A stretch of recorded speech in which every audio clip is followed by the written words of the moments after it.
intercepted at the goal line by Malcolm Butler. Oh my God! Davis is going to run it all the way back. Auburn's going to win the football game. Tatum drives down and throws it down. Wow! To throw, rainbows it down the right side for Kyle Pitts. He's got it. He's there. Touchdown! Oh my, indeed, everyone. Welcome back to the Sports Bits podcast with Moko, here to talk about all things Florida Gators football and Boston Celtics. If you follow me on Twitter, I'll be posting live updates on when I upload, and also hot takes and reactions of anything going on in the sports world with either the Florida Gators or Boston Celtics. If you're on YouTube, please leave a like, share, and subscribe. That would be amazing to get the podcast out there, get more heads to watch the podcast. So this week on the Florida side, it's going to be a lot more unscripted stuff, just talking about National Signing Day. I know this is like a big thing for a lot of the bigger content creators that come with the Florida Gators, community. But for me, honestly, I just like to look at the list and see who is coming to Florida this next season. Who can we potentially develop to be great stars in the future in about a year or two, probably, because I don't see, only person I could see really that could be a day one starter is Jason Marshall. If he really is that true 5-star, he comes on campus like any other Alabama or Clemson can bring on any 5-star that can start instantly. Otherwise, I think a lot of these guys are really development pieces. We don't have too many seniors coming back that would really help out with the depth chart. But I'm just looking at the list right now. Let's go over the commits right now in the 2021 class. So we are ranked 13th compared to last year, which was 9. I don't know what to say. I think this is the worst year Dan Mullen has recruited since, I forgot, sometime in Mississippi. But yeah, it's the worst time, first year that Dan Mullen's recruited in Florida, which is, with all the stuff going on, I mean, that's fair. But I don't think, I think Dan Mullen could have pushed harder because it is Florida. You have that name recognition of being, Florida, University of Florida, which has a big name. And especially you have that whole talent pool in Florida, which in all of South Florida and North Florida that could have been utilized to Dan Mullen's advantage. But you're still competing with a wounded Florida State, I would say, and probably a Miami that's up and coming, which is probably your biggest rival in the Florida area, in the state, of course. But I just want to quickly list out some guys that I think are going to be impactful next year. This is just based off what I've been hearing from other guys in the industry, and also just watching their tapes and stuff. So, Jason Marshall, of course, one of the biggest cornerback signings we got over Miami, thank God, because his other two teammates from, Palmetto, actually signed with Miami. So the 2 5-stars from the same school actually went to Miami, and then Jason Marshall actually flipped to Florida, which was a great steal by the Florida Gators. We got Corey Collier, Donovan McMillan, Chief Borders, those are the big names. Desmond Watson's another defensive tackle. He's a 3-star. Or like a high 3-star, but I think he'll be a good person to, clog the lane up the middle. We also have guys who signed but aren't actually enrolled yet. Jeremiah Williams, Tyreek Sapp, and Gage Wilcox, another tight end. That's also, I've heard a lot of hype about him. Yeah, I mean, I think the main highlight was the transfers, but I think for the signing class, it was pretty average. I wouldn't say it was Florida standard for what we need to compete with Georgia, Alabama, and all these teams, especially since this year we're playing Alabama week 3. But I mean that's should be on the past signing classes, we should be signing guys 2 years ahead of time and developing these guys to be able to be starters at the time we have to play these big teams, because we already know the schedule ahead of time. So yeah, that would have been helpful. But overall the signing class I think is fine. I mean it's not great, because we if you really want to be I think let's go on this. We're a tier 2 team, I say. Tier 1's the Clemson's, Alabama's, Georgia's, Oklahoma's of the, the whole college world. And they're recruiting at a high level, utilizing all their resources, pulling guys, stealing guys from other schools, And then we were tier 2, we pick up where we can recruit, as best we can, but I don't think we're ever going to be tier 1. Unless Dan Mullen finds a way to improve the recruiting, maybe, he has a set staff, puts more money and resources at least on the recruiting for high school and JUCO types. But the only thing I can highlight about Dan Mullen that's really good is the recruiting transfers from other schools. He's done a great job over the years, getting Van Jefferson, Jonathan Grenard last year, and then now you got, Eric Gilbert, DeMarcus Bowman, Daquan Newkirk, and Antonio Shelton, the three guys. And then you have the kicker, of course, Jace the kicker, but we haven't seen too much from him. So, hopefully he'll be able to fill the role that Evan McPherson had at Florida. But overall, I think the transfer, I'm not worried with Dan Mullen on the transfer side of the recruiting, but mainly the high school recruiting needs to improve.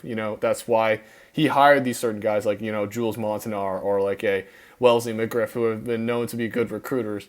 I think that's what he's trying to focus on his support staff. I feel like he's trying to make his support staff his head recruiter, not his head recruiters, but like the guys who recruit big for Florida. I think, Dan Mullen, I think in his mind, he's more of a play caller, X's and O's type coach. He's not like Nick Saban who like fosters relationships. Nick Saban is a good play caller, but he's really good like let's say like Mario Cristobal.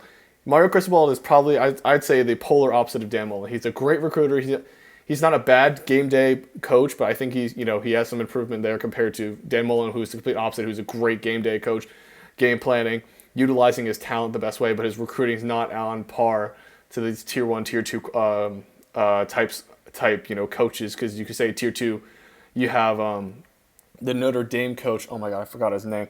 But yeah, you have like the Notre Dame coach, Iowa State coach, Matt Campbell at Iowa State. You have these guys who are really good recruiters in the tier 2 side that are, just as good on game day. You could say, even comparable to Dan Mullen, if you want to really argue that, what's his name? Not Brian Johnson. I can't remember his name, but yeah, the Notre Dame coach, he is a great recruiter for like, what restrictions they have on, Brian Kelly, that's what it is. Brian Kelly.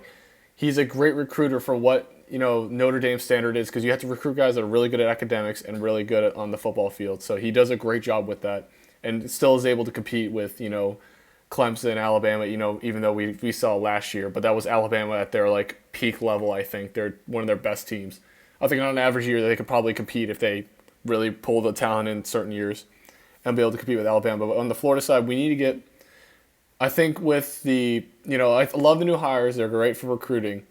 But the only thing is that I think Dan Mullen himself needs to be a better recruiter overall. I don't know how he improves that, because like the one thing, one gripe you hear about Dan Mullen is that he's not a great person at fostering relationships with recruits, which is the main reason why a lot of recruits don't like to sign with Dan Mullen, because they don't feel like he's not as good. They don't see the full picture of Dan Mullen until you get to know him about a year or two, and then all the players that can vouch for Dan Mullen have been there for a while. You can always talk to any of these guys who've been like developed, like Kyle Pitts, for example, and Kyle Trask, Tim Tebow back in the day, Dak Prescott.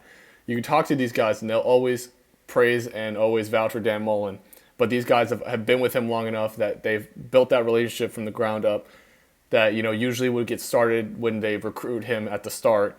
That's what separates, Dabo Swinney and Nick Saban from everybody else. They're able to already build a baseline relationship with a lot of recruits that is able to pull them to their program, compared to, Dan Mullen, who needs time, developing them, because that's also another good skill he has. He's really good at developing talent and be able to make these 3 into 4 stars, 4 into 5 stars, 5 stars in the NFL caliber talent. So he's able to do that, but that shows on the field. That's why some of these recruits actually sign, because they can see that Dan Mullen can actually develop these guys into like NFL caliber talent, and maybe in their second or third year, and hopefully that relationship will be solidified at that time, so they're able to stay another year and keep Dan Mullen's talent home or at the school for one more year before they go to the NFL draft, which would be great. But he's a developer of talent, great X's and O's.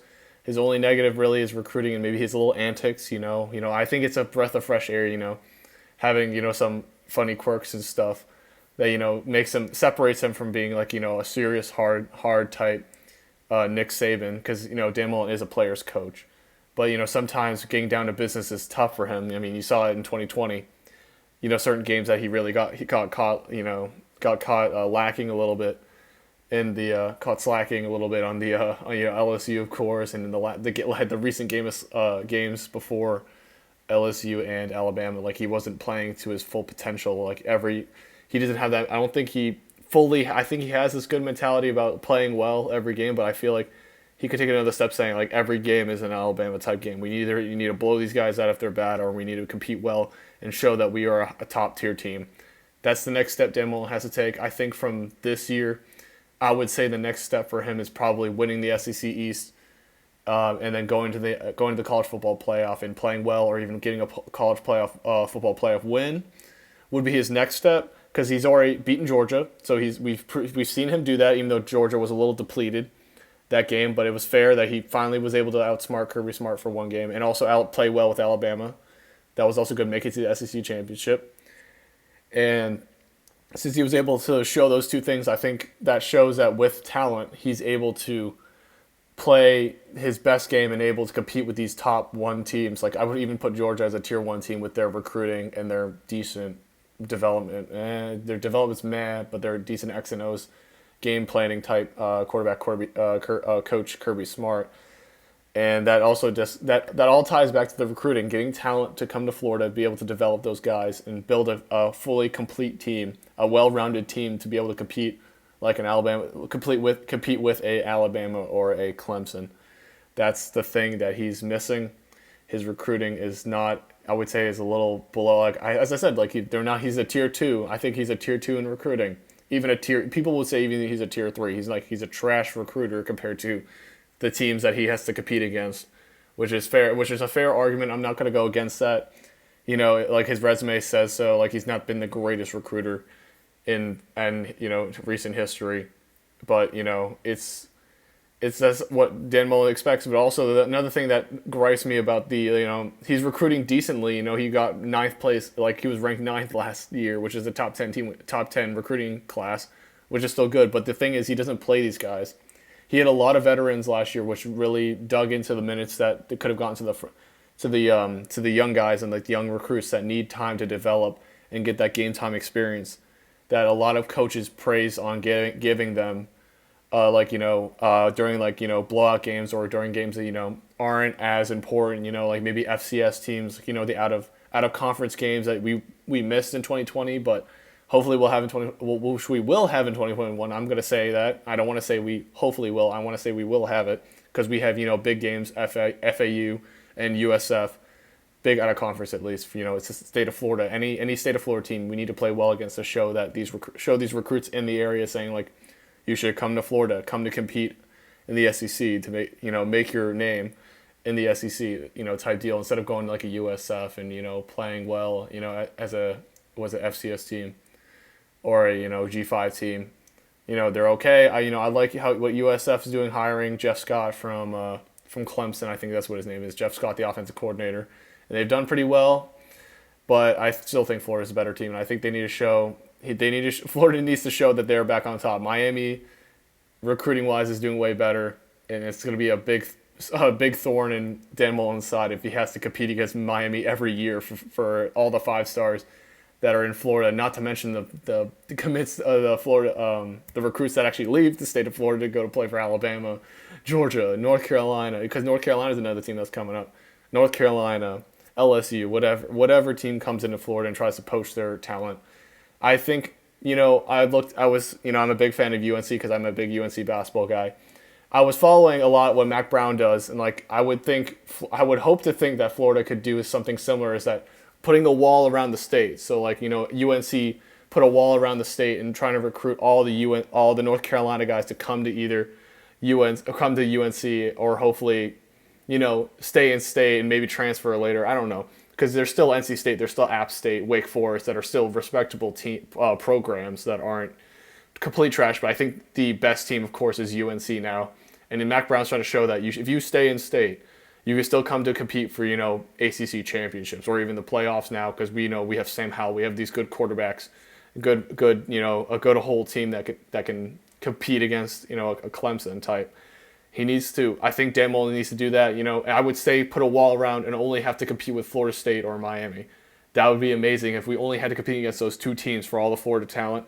Because I think Florida, if they keep showing on-field results saying, like, we're going to win, look at Miami, they're not doing as well. They lose to Clemson, they lose to UNC every year, or North Carolina every year. So that would really help, because then that would show, like, oh, wait, I don't want to go to Miami anymore because they're not winning as much. Let me go to Florida and bring my talent there and show that I can, be like an NFL caliber guy with Dan Mullen's development, which is another thing he really needs to hopefully he will be marketing that when he's marketing to guys that, hope, because that's also the thing about building a relationship, that they can trust his word on, like, I will develop you, I will put time in you, I will be able to make you a star level guy in the college football realm, and also make you an NFL caliber guy. There's a lot of things you can connect with Dan Mullen that would help his recruiting. I don't know if he's probably already doing that. He's probably, I don't know the ins and outs. I've never seen like a call with Dan Mullen on Zoom with like a Jason Marshall or Corey Collier. I don't know what he said to them, but there's a lot of things he can say to convince these guys to come to Florida over Miami or Florida State. And if these two, Florida State or Miami, they're figuring it out. But if they get it locked down packed in Florida, that would really screw over Florida's chances of ever getting good talent and competing well in the SEC. Like, we're going to be ending up like a Tennessee at this point. Like, we're not going to be that terrible, but like the recruiting wise, we're going to be like at a Tennessee point or a Kentucky point, where they're not as good, and you're getting poached. Your talent's getting poached by other good teams around the area and around the states surrounding you, which is going to really suck for Florida. But I'm going to wrap it up with saying, it's an okay signing class. Dan Mullen needs to get better. There's a lot of things that set Dan Mullen back in Florida in this 2020 season, being 8-4, which is his worst record coming to Florida. Win percentage wise, because we didn't have a full game slate of having these out of conference games and all that. So I'm only going off win percentage. I'm not going off just total wins, because last year was really good, and I was thinking probably last year was our best year overall with Dan Mullen. Like, obviously our 2020 had the best offense, and I would say 2018 had the best defense. So if you think about it, like, draw an X on a graph, the declining graph is probably the defense, and the uptick graph, or the graph that's going up, is probably the offense. I wouldn't say our offense was the best 2018. I think 2019 improved, especially with Kyle Trask stepping in for Felipe Franks, and then you have 2020. Our best offense compared to 2018, best defense. I love those guys now. They're NFL starting guys. Chauncey Gardner-Williams, who's now on the Saints, that kind of stuff. 2019, we saw a respectable team. C.J. Henderson went top 10 in the draft, which was amazing. And all these guys, and then you had like Jonathan Grenard, Jabari Zuniga, which were really good players on the in the box. Then our 2020 team, we had Kyrie Campbell, and no real secondary, and we're gonna discount Marco Wilson because shoe throw just killed his career. So that's gonna forever haunt him in the NFL or wherever he decides to go. But yeah, hopefully that defense could take a step up from the last year. Hopefully, actually, I feel like it can't get any worse. If they get worse, probably they're going to have to fire Todd Grantham or Dan Mullen. They're going to have to fire both, probably, one of them. I don't know. If the defense gets progressively worse, hopefully they can get better. Hopefully with a full spring and a full summer, they'll be able to fix all that. I mean, with the new transfers and the new signings, I think if they give them time to develop, I think they'll be a great team next year or the year after. 2022, I'm looking forward to. Just because I feel like with the guys that are all the young guys, they'll have time to develop next year. Hopefully, maybe compete in the SEC East. Maybe make Georgia close, or maybe beat LSU or beat Georgia, one of those two. Make Alabama close again, or even beat them. There's a lot of weird things that could happen. I'm not going to put any high hopes on being again undefeated before the LSU loss or whatever, or having a close game against Texas A&M type deal. But I feel like we can. I just want to be competitive next year. Have fun. Have games to watch that are actually fun compared to, back when Jim McElwain and Muschamp were there. Because little backstory on me, I never really seriously watched every game of Florida football until 2018. So I watched the big games with McElwain era. 2016 with Georgia games and all that, and the SEC championship in 2017.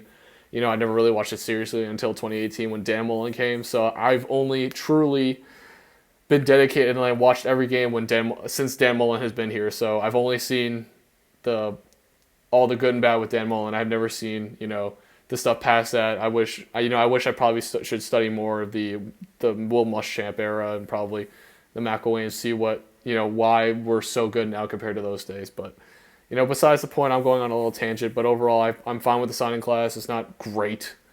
I'm never going to praise it. I'm not going to praise it until, I think with our capabilities as a brand, as a program, we should be top 7 every year. Top 5, we should be pushing top 5 or are in the top 5 every year. We should not be 13th in the national rank. And that just really shows that recruiting needs to improve. That's the gist of what I'm pointing at. Recruiting needs to improve. Hopefully, with these new coaching hires, recruiting will improve. We'll still be good as X's and O's with Dan Mullen. Yeah, that's it. And that's it for the Florida side. Hope you all enjoyed. And I'm going to be moving on to the Boston Celtics side. We got a 4-game slate to talk about, and a lot of things happening. I got a couple 1-minute takes at the end that are going to be really interesting if you guys want to listen to our reactions on those events that I'm going to talk about. I'm not going to say anything yet, but I'll let you all stay with it. But yeah, on the Florida side, I will see you all next week. Here for the Boston Celtics, stick around. We'll be back in a minute. Peace. All right, we're back, and the whole trio is back. And I know we're on Zoom, so we got 40 minutes to go. 40 minutes to get this all done. So let's get straight into it. So the recent slate of games was the record was 2-2, 2 losses, 2 wins. And my next note is Kemba's still trash. We'll talk about that later. And we'll go straight into the Warriors game. My couple notes I had here was the total rebounds per team. The Celtics had 51 and the Warriors had 36. I mean, that was probably one of the stat lines, like probably the padlock stat, I would say, for the win. And the next thing is that Jaylen Brown 1 for 6 at the 3-point line. I don't know. That was that. Yikes. And then the last thing I want to put up is that one thing that's going to be recurring in this episode is Grant Williams. As I'm going to say, he's like a reemerging. He's reemerging as like a really good bench player, probably like a decent role player for the Celtics. His stat line of that game was 15 points, 4 rebounds, 2 blocks. And with all those numbers out, like, what do you guys like see from those stats that could probably talk about the Warriors, how they played the season, etc.? Like, James, what do you think about that? Well, so personally, I think that Grant Williams is also, I would agree, he's starting to break out and become a really good bench player for the Celtics. 100%. Although I will say in the game, when looking at the stats, I mean, the Celtics got to bring up their assist to steal ratio. I mean, the Warriors had 9 steals compared to the 3 that the Celtics had, along with 16 assists that the Celtics had compared to the Warriors 30, which in my opinion is looking like that the Celtics are playing a lot more, not necessarily, for lack of a better term, ISO play. So whereas, one player is going to be, dominating the ball for a little bit and then end up with the shot, while the Warriors have a little bit more chemistry to go around so that they're feeding everybody the ball. But I think that the Warriors are a lackluster team this year compared to a team like the Celtics. So I will say that in my professional opinion, I think that the Celtics should have completely crushed the Warriors. That being said, Steph Curry nearly had a triple-double. So, there's a lot of things that it can go both ways. But, I mean, in my opinion, if you get the assist numbers out, they should smack them out of the park every time that they play them. All right. And my quick thing about that is it was just kind of funny. We're talking about assists. I mean, that's kind of how the Warriors run. They run a lot of like spacing, a lot of ball movement. So they're passing a lot. Their ball movement is definitely one of their strong suits. So the assist up numbers are definitely higher with the Warriors than any other team, just because like how their system is. And Reed, do you have any other additional comments about the Warriors? I'm trying to be real quick with this game. It's not really that important. I mean, nothing that James hasn't said already. I completely agree with him. Celtics got to get their assist numbers up. I mean, Kemba Walker, starting point guard, 5 assists, which that's not terrible, but I mean, he's consistently getting 5 assists. He needs to get more. They really need to work on their ball movement. I agree. And the Warriors, there's not much. We got to win. It was closer than I wanted, but, it's fine. But the next important game, which is, probably the highlight, I would say through the whole slate of games, is the Kings game. And that's one I watched all the way through. And my first note is Tyrese Halliburton cannot contain him. 21 points, 4 assists, 2 steals. Tough matchup. He's a tough matchup. And what do you thought about that? Like, first, what's your thoughts on Tyrese Halliburton this season, Reed? I mean, honestly, like, I don't follow the Kings too much. So, I don't have too much to say about him, but honestly, I mean, he's looking pretty good. 20 years old. He's averaging like 11 points per game, couple assists, couple rebounds. So I think he's a pretty solid player all around. So definitely if he, starts maturing more in the league with more years, I think he's only going to get better, and he's going to be like a real threat in a couple years. I mean, maybe even next year. I totally agree. I mean, I think that Tyrese Halliburton is honestly starting to show the league what he is capable of, even already as a rookie. So, I think that he's a great 3-point shooter. He's always open in the corner.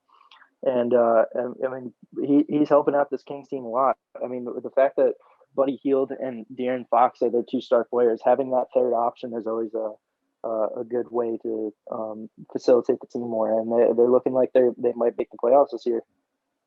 Yeah, I mean Halliburton. I mean he's a rookie, so like this is great that a rookie can play this well right off the bat, and it can only go up from here hopefully, and hopefully it doesn't go down like Frank Ntilikina or some other players, But yeah, I mean this is really good that the Kings have a future with, and hopefully Buddy Hield stays. We don't know his situation because he was pretty angry at the beginning of the season, but the Kings look really well, and the one thing I really stuck out that I really noted was the perimeter defense for the Celtics was a real problem.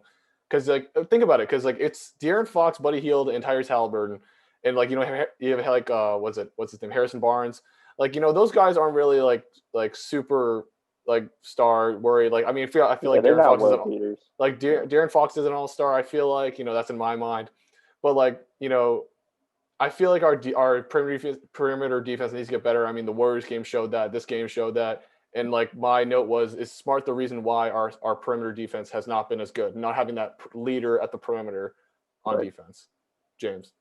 I totally agree. I mean, I think that those guys who are arguably specialists in the 3-point ball, since it is such a contributing factor into this league now, guys like Harrison Barnes, Buddy Hield, De'Aaron Fox, Tyrese Halliburton, all those guys are going to be hitting shots out wide. Maybe not as much with Fox, but I mean, you got to be able to contain them on the perimeter, and doing that is what is going to be key to success in that is going to be switching off picks.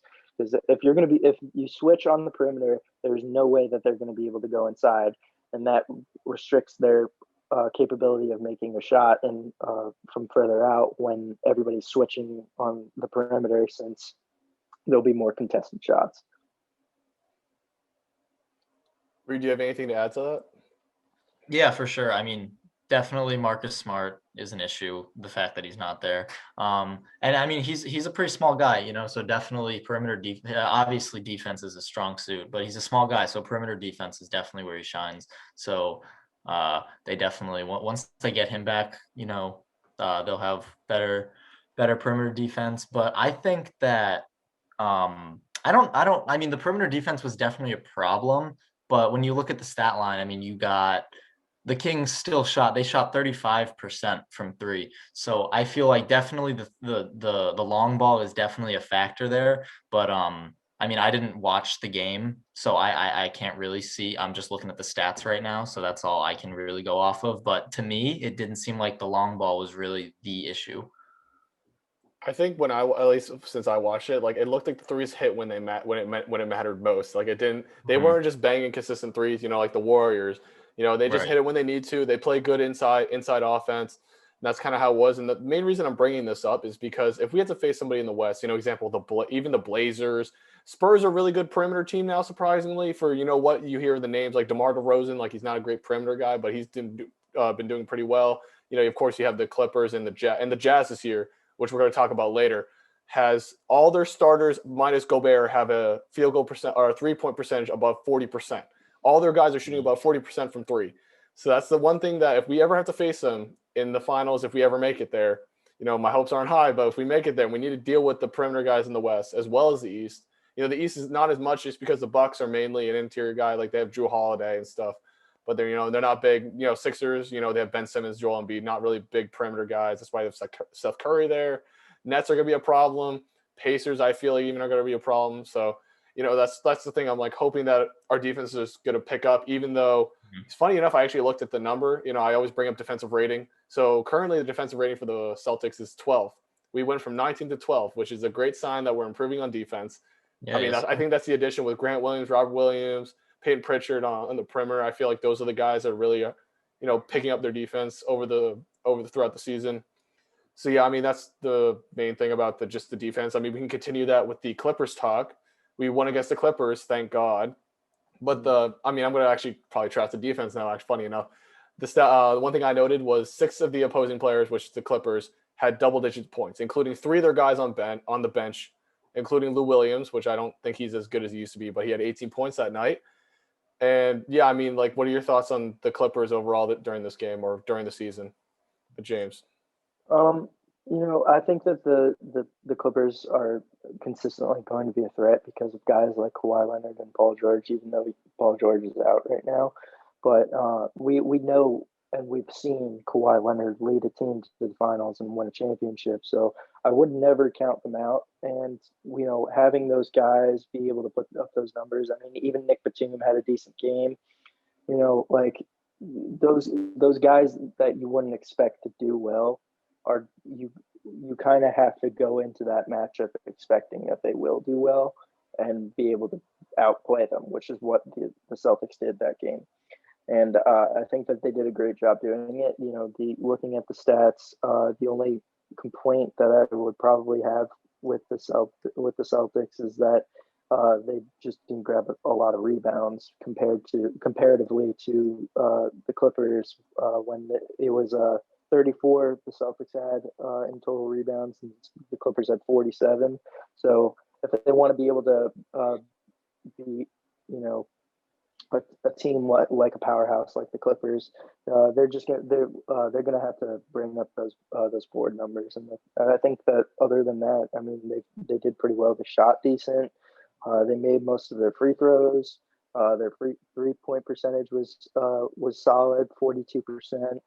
Like I just mentioned, field goal percentage was also 47%, which like against a team like the Clippers, being efficient is key, and the Celtics perfected that perfectly, in my opinion.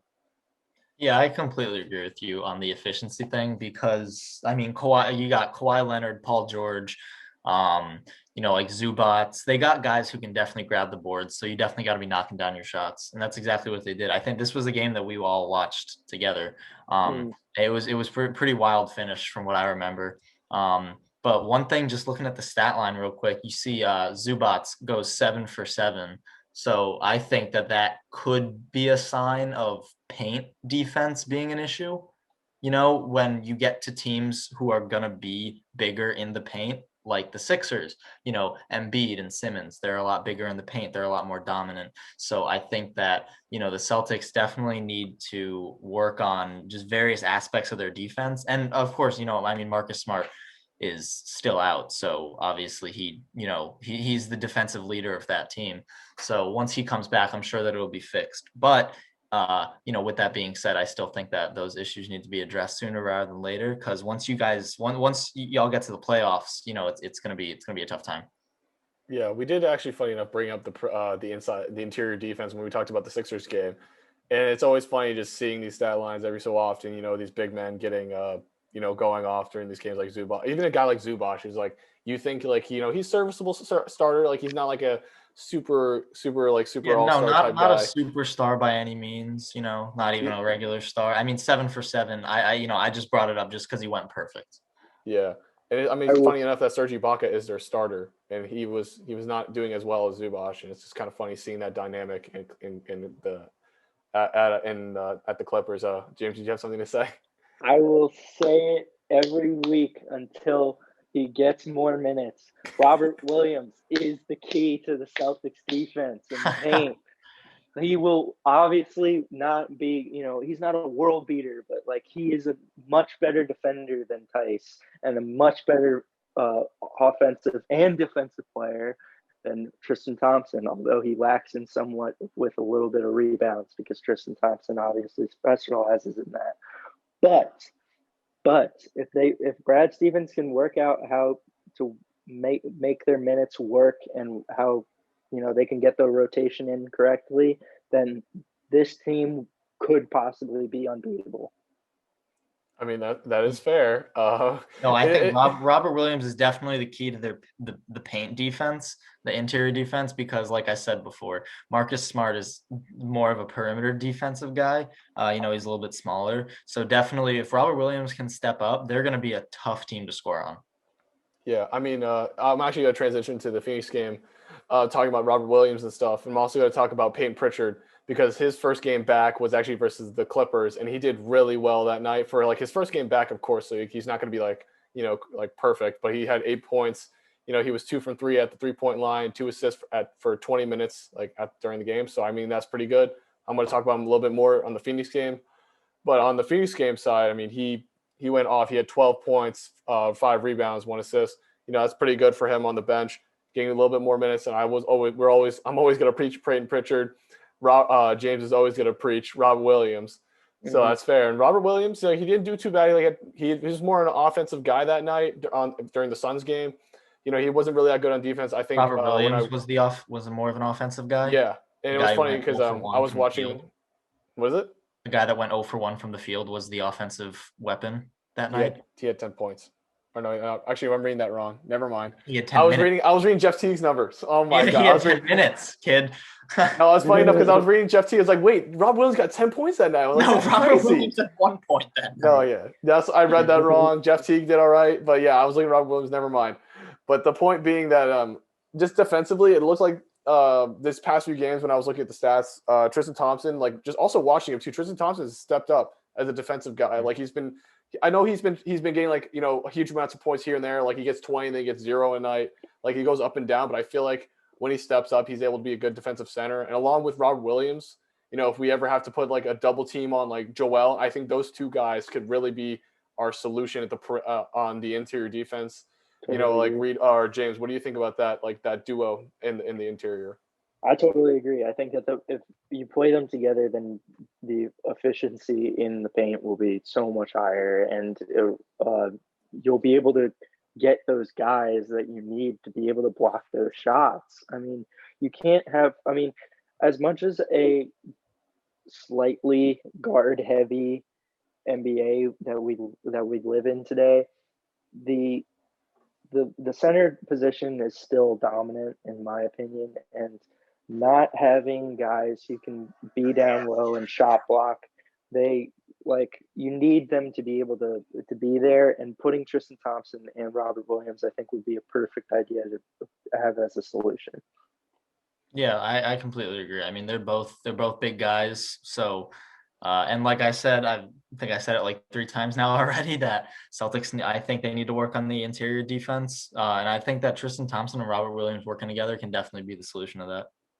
Yeah, and let's just talk about the Suns real quick. I mean that is James's team, so I want James to mainly talk about this. So I brought up a little bit earlier when I was setting up the stuff, but I was talking about Cameron Johnson. So I just want to hear James's talk about him just a little bit and like how he's been performing this season. Cameron Johnson has been absolutely stellar for us.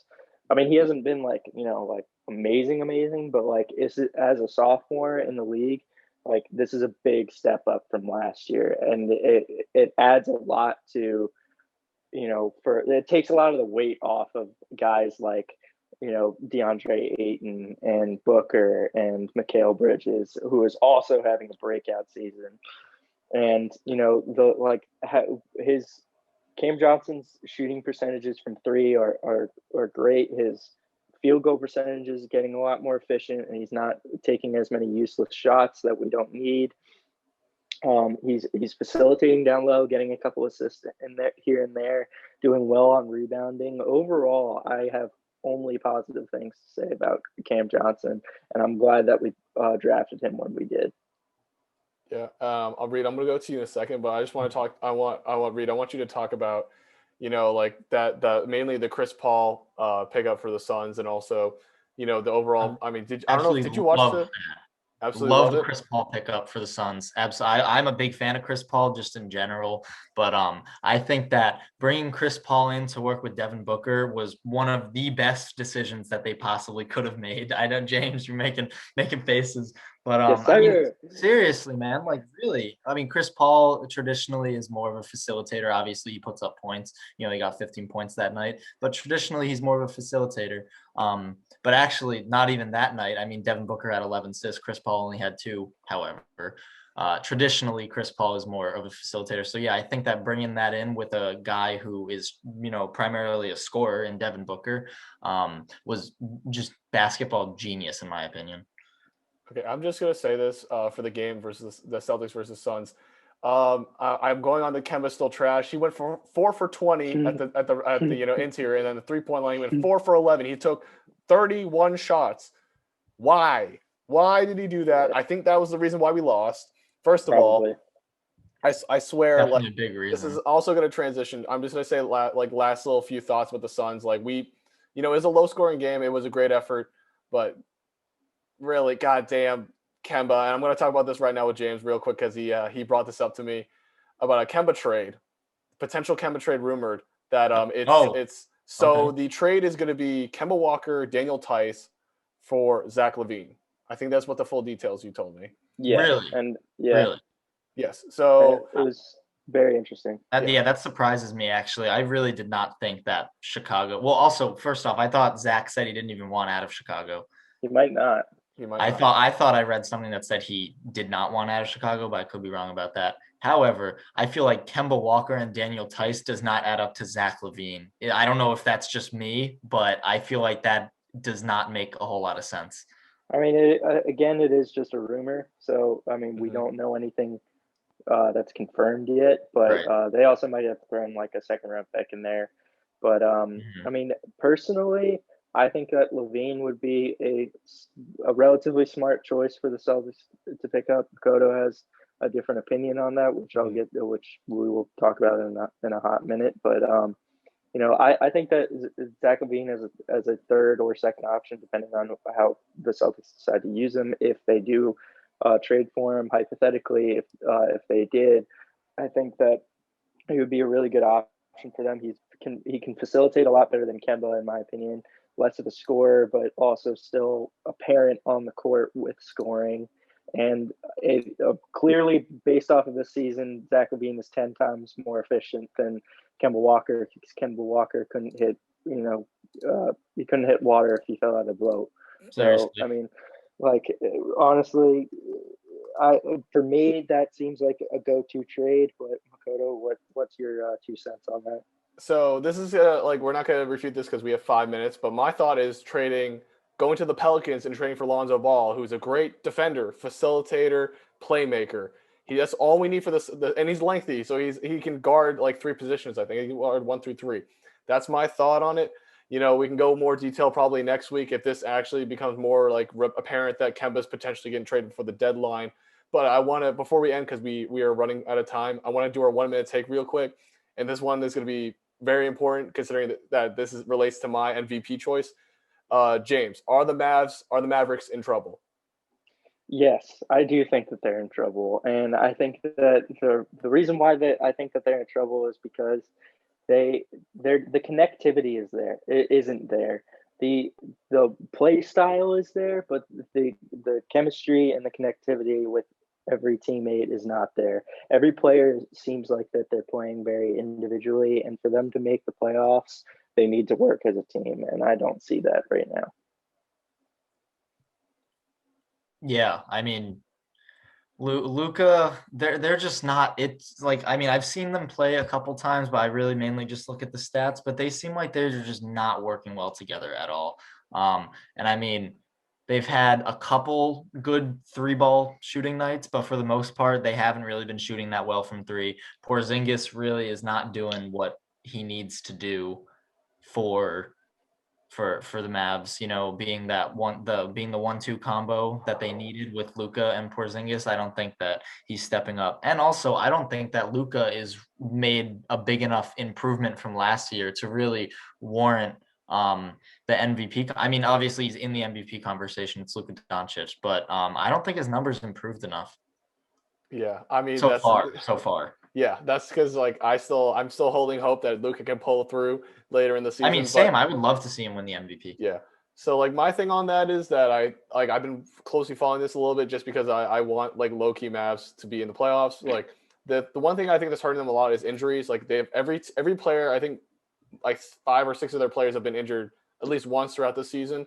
So they never had that chemistry. Second thing, they lost Seth Curry. They lost a great shooter on the three that can space the floor, and also Yeah. get some pressure off Luka, who's taking all those threes that Seth used to take. Like he's doing some crazy James Harden step back. He's doing double duty now because I mean he was already taking a decent amount of three ball shots, 3-pointers.